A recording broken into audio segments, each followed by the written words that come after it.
As we begin, I'm going to embarrass somebody. PJ, stand up. I want PJ to stand up. I want you all to look at this awesome young man. He drove the Eden bus this morning, and because of some logistical issues, we could not get everyone in together. So PJ said he would be happy to go back and make an extra trip back to Eden to pick up another individual from Eden that needed to come and wanted to come worship with us today. And he did not mind doing it. He was happy to do it. Let's give it up for PJ. PJ, thank you so much. Thank you for caring, for blessing us today. Yeah, he's helped us, worked with Eden, and he just makes you feel good to be around. And I feel good that you all have gathered here with me today, this morning on Easter. Man. Today we're talking about Easter according to Mark, Easter surprise. Okay, here we go, a little transparency. How many of you like surprises? All right, let's see the hands. How many of you like surprises? Okay, good, put them down. All right. All right, how many of you are surprise adverse? Meaning that you do not like surprises. You do not like, so let me see your hands. Put them up again, okay. All right, let's see it, just raise them up. All right, thank you. Thank you. I'll tell you what, I'll be honest with you, I'm not a fan of surprises. I like to be ready to know what's coming at me so I can prepare myself for it. Curveballs I'm not so good with. But I guess surprises are sometimes okay. I had a surprise a few years back from our daughter Kirsten. It was Father's Day. She had a Father's Day present for me she wanted to give to me, but I could not just get the prize. We had to go somewhere and experience it. And we had to go somewhere where she blindfolded me to get the prize. Now, I don't know about you, but I don't like being blindfolded. And not only do I not like being blindfolded, I do not like riding in cars as I'm blindfolded. And I won't push, let's just leave it right there. But to receive this prize, she had to blindfold me. I had to ride with her. And I said, okay, let's do it. It's Father's Day present, why not? So the night came, she picked me up, put the blindfold on me, walked me out to her car, got in her car, and I held on to anything and everything I could put my hands on, dashboard, ceiling, walls. I was locked down. And we drove for a while and got to somewhere, and the window came down, and she whispered to someone outside the window. Now, at that moment, here she is in the front seat driving me. I'm blindfolded. I could have started yelling for help. Help! Someone kidnapped me. Someone save me. But then the window went back up and we drove a little bit further around here and there. Then we finally parked. And she got out, came around, and got me out of the car. And we walked. She's walking with me with my blindfold on. I'm doing the best I can. And then I started hearing voices. And I started hearing more voices. And then I heard a whole lot of voices. And she said, Dad, take your blindfold off. And we were on the grounds outside of Memorial Stadium for a Styx concert, the lead band being Cheap Trick. Now, if you're my age, you grew up listening to Styx, you know, come sail away, come sail away, come sail away with me, you know. And everybody there that evening was my age except for Kirsten. And some of us there had our air guitars and we were feeling it, and just a beautiful evening, and it was just fantastic. Just wonderful surprise. And I don't like surprises, but you know, I guess they're okay. Like the time our children surprised me with a family picture of themselves. And the other time when Carol surprised me with dance lessons. And another time when Kevin and Christy surprised me with an AI book I did not even write, but it was pretty awesome because I was the author, so said the AI. And today we're talking about an Easter surprise that some women experienced that would change the world forever. And today we find that these women were first surprised as they went to the tomb that the stone was rolled away so that they could get to Jesus. And we read from the book of Mark. When the Sabbath was over, Mary Magdalene, Mary the mother of James, and Salome bought spices so that they might go to anoint Jesus' body. Very early on the first day of the week, just after sunrise, they were on their way to the tomb. 3 women going to the tomb early the first Easter morning. It wasn't even called Easter then. It wasn't called anything because no one knew what was about to happen. Mary Magdalene, she's from the city of Magdala, which is on the shore of the Sea of Galilee, there in Israel. She had been possessed by 7 demons. And one of Jesus' first miracles was to cure her and release her of the demons that so consumed her and haunted her, and she began to follow Jesus. And then we have Mary, the mother of James, one of the disciples, who, as best we could tell, followed Jesus and helped provide food and logistics for them. Then we have Salome, she was the mother, we think, of the other James and John, the wife of Zebedee, who was also a Jesus follower. And though the trauma of Good Friday is still burned into their minds, they went out to do what they always did when a loved one had died. They went to the tomb to anoint Jesus' body. Even though tragedy happens, the living still have to go on living with wounds open and hearts broken. They'd seen Jesus beaten, whipped, thorns on his head, hung on a cross, buried in a tomb. Tragedy, grief. But now it's the very first day of the week, just after sunrise. On a Sunday morning, they were on the way to Jesus' tomb. As soon as they could possibly go, these women went to look for Jesus. Sometimes in life,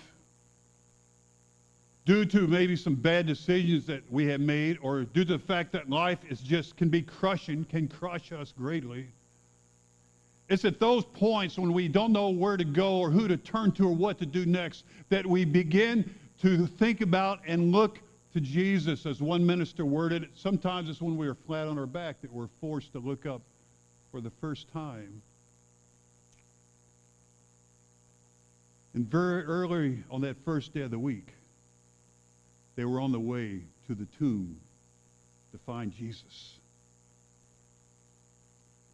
And they asked each other, who will roll the stone away from the entrance of the tomb?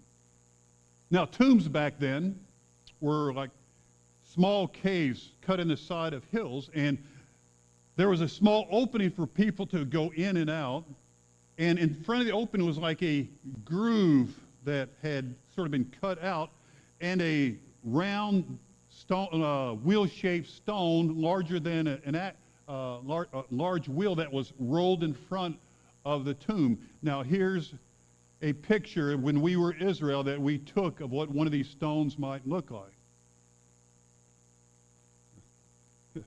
It was a stone bigger than any 3 women, or any 3 men for that matter, could roll by themselves in front of the tomb. And just days before, they had seen the stone rolled in front of Jesus' tomb. And so they're asking themselves a very legitimate, very practical question: who in the world will roll the stone away from the entrance of the tomb? Now, as I read this, I'm asking myself, how in the world could they forget that someone would need to roll the stone away from the entrance of the tomb? You know, it's like the young couple just had a brand new baby, getting ready to go on their first vacation. Get all packed up, they get on the road. The wife turns to the husband and said, "Hey, dear, did you remember to bring the diapers?" The husband says back to the wife, "No, dear, I forgot the diapers." The wife turns back to the husband and said, "Dear, unless you can forget we have a baby, how in the world could you forget to bring the diapers?" And I will have to confess, Scott Boyd in the past has forgot to bring diapers. And they were early in the morning. No one else is up. Who will roll the stone away? But you know, trauma does that to a person. When you're traumatized, you can forget who you are.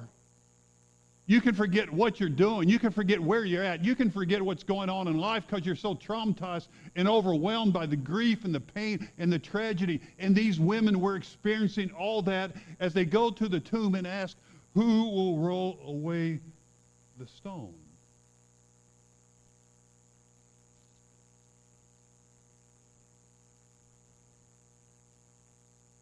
But when they looked up, they saw that the stone, which was very large, had been rolled away. These women want to get to the tomb to see Jesus, but the stone was keeping them from seeing Jesus. So what does God do? God moves the stone. And the question I guess I have for you in your life, what stone is keeping you from finding Jesus? What stone in your life is keeping you from believing in Jesus? What stone in your life is hindering you from beginning to follow Jesus? And we have all kinds of stones that keep us from faith in Jesus. Some of us have the stone of family hurt. We grew up in a family, our mother and father said they were Christians, but they didn't act very much like Jesus. And as we grew up, we thought they didn't actually love us the way that we thought Jesus would want them to love us. And we had the stone of family hurt. But some of us may have had the stone of church hurt. That's a very big stone in this day and age. We've gone to a church. They said they followed Jesus, but the adults did not act like they followed Jesus all the time. In the youth group, we wanted to be in the youth group, but they did not include us in the youth group and love us like we wanted to be loved as Jesus would love us. Or some of us may have the stone of societal hurt. Right now, our society looks down on anyone who would claim to be following Jesus. And they ignore him. And maybe we are ignoring faith in Jesus too, because that is a stone that is keeping us from Jesus. So many stones that are keeping us from getting to and from following Jesus. But when they looked up, they saw that the stone, which was very large, had been rolled away. God did for them what they could not do. And God did for us what we could not do. He sent his son for us, his son to die for us, to give his life for us, and be raised again for us, so that we could have a relationship with God. And early that morning, the women were surprised the stone was rolled away so they could get to Jesus, but also that Jesus was not. I need some help there, John. It's not moving for me. I need the next slide. They were surprised that Jesus was not there. As they entered the tomb, they saw a young man dressed in a white robe sitting on the right side. As they entered, all three of them entered this cutout dark space tomb. Now, this is a picture from Israel of the tomb that could have possibly, Jesus could have been laid in, or a tomb very similar to it. It had two spaces cut out, two slabs, if you will. You see this one on the right, and there was one on the left, where they would bury the bodies.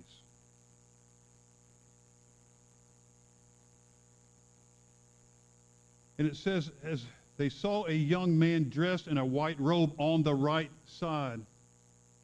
So there are 4 people in this small, dark space in close proximity of each other, almost on top of the very spot where Jesus was born. And the Bible says, and they were alarmed. Don't be alarmed, he said. Don't you love people who can read the room or read the cave? They were alarmed. They said, hey, don't be alarmed. I think this is probably pretty easy read at this moment. He could see the looks on their faces, the fear, the uncertainty. Then the angel said 5 things that changed everything.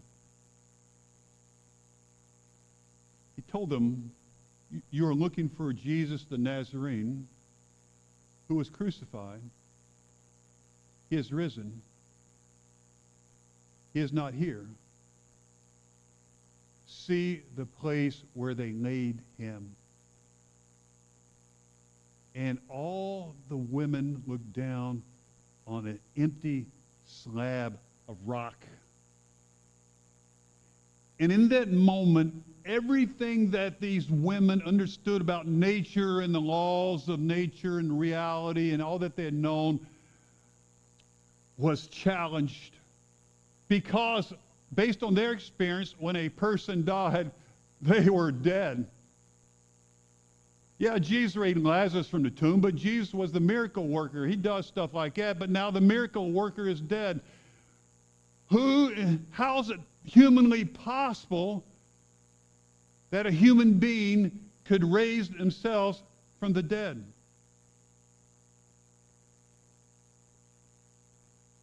It isn't. It just is not humanly possible. But with God, all things are possible. And the God who raised his Son to life from the dead is the same God who will one day raise us from death to life as we follow Jesus. And that morning the women were surprised the stone was rolled away so that they could get to Jesus. Surprised that Jesus was not there. But also surprised that they were then the ones who were to tell others about Jesus. The angel says to them, but go, tell his disciples and Peter, he's going ahead of you into Galilee, and there you'll see him, just as he told you. Trembling and bewildered, the women went out and fled from the tomb. They said nothing to anyone because they were afraid. Go tell his disciples and Peter, and they were afraid to be obedient. Now, I'm not going to lie to you this morning. It is scary following Jesus. Because as you follow Jesus, you don't know what Jesus is going to do in you. You don't know what Jesus is going to do to you. You don't know what Jesus is going to ask you to undertake. You don't know where Jesus is going to ask you to go. And it's scary. But as my father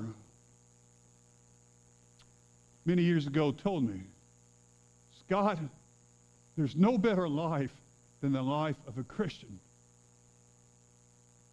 No better life than the life of a Christian. And it's true. It's absolutely true. There's no better life than the life of a person following Jesus. And we're going to give you a few moments on this Easter morning